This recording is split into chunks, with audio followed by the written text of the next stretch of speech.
बहुत शुक्राना। मेरी झोली इतनी खुशियों से भर दी ना गुरु जी की मेरे पास शब्द नहीं है। और मुझे समझ नहीं आ रहा कि अभी भी ऐसा लग रहा है कि मैं शायद नींद में हूँ।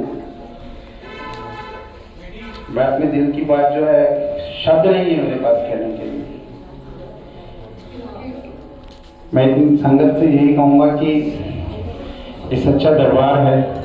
मैं गुरु जी से 3 या 4 महीने से मिलाऊंगा। मेरी जिंदगी में जो बदलाव है ना, मैं उनको बता भी नहीं सकता।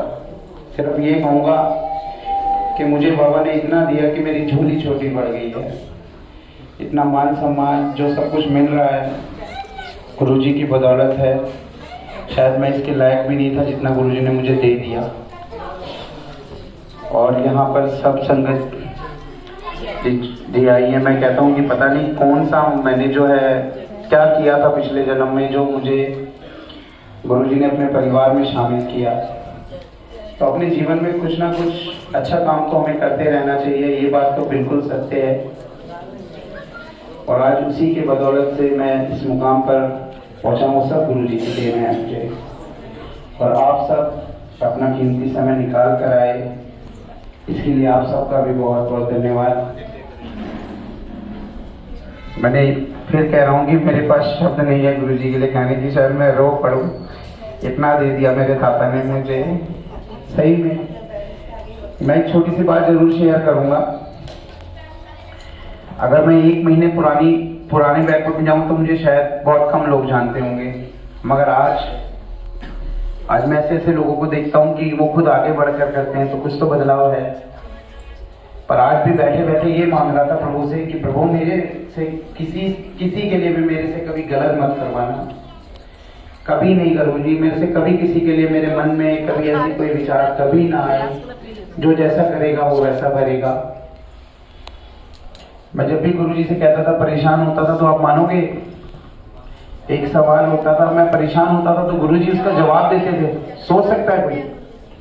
अगर मैं परेशान होकर गुरु जी के आगे रो देता था ना, तो 5-7 मिनट के अंदर मेरे सामने जवाब आ जाता था। 100% आता था जवाब। ऐसे ही उस दिन था जब मेरे टिकट का अनाउंसमेंट हुआ, तो मैं विधायक जी ने मेरे पे आशीर्वाद बहुत किया, इसमें कोई डाउट नहीं है। तो वहाँ जो लोग मुझसे पहले पहुँच गए थे अपनी टीम लेकर, और सब बड़ी खुशी मना रहे थे। मेरे साथ में मेरे बड़े भाई शानवार से राम भाई है, मेरे बड़े भाई हैं। तो वहाँ से मेरे घर तक का जो सफ़र था वो मुझसे काटा नहीं जा रहा था दीदी, बिल्कुल भी।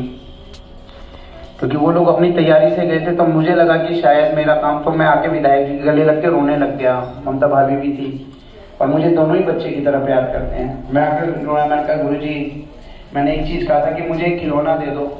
क्योंकि वो खिलौना मैं मेरे पापा को देखता था ना, जब मेरे फादर ने इलेक्शन फाइट किया था तो लोग मजाक उड़ाते थे।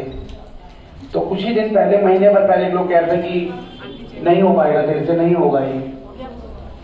मैं चुप हो जाता था। मैंने कहा चलो ठीक है, वक्त बताएगा। तो मैं जब वहां से आया तो मैं विधायक जी के गले लग के रोने लग गया। मैं उनसे कह रहा था कि पापा मुझे वो खिलौना चाहिए, चाहे कीमत कुछ भी हो, मुझे पर वो खिलौना चाहिए। क्योंकि मुझे यही कह रहा था कि यार मेरे पापा बहुत रोए थे जब। और आज मेरे को इतनी खुशी है कि मैं उस सपने को साकार करने के लिए, मतलब गुरु जी ने मेरे को आशीर्वाद दिया, वो मेरा सपना साकार हो गया। तो ये गुरु जी की देन थी मेरे ऊपर। और विधायक जी का सपोर्ट रहा पूरा मेरे को, हमेशा बच्चे की तरह मुझे माना। मैं उनका भी हमेशा आभारी रहूंगा। ममता भाभी ने भी इतना प्यार किया, मुझे हमेशा गले से लगाया बच्चे की तरह।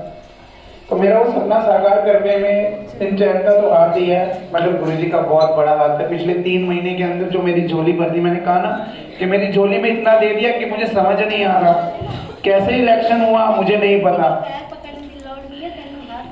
मुझे बता रहा हूँ कि मुझे इलेक्शन में ये नहीं पता लगा कि मेरे काम कैसे हो गए।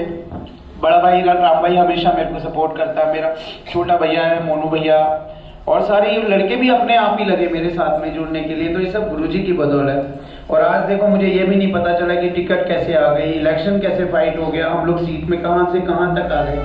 तो सब गुरुजी की बदौलत है। गुरुजी आपका बहुत बहुत शुक्रिया, बहुत बहुत धन्यवाद। जय गुरुजी, जय गुरुजी।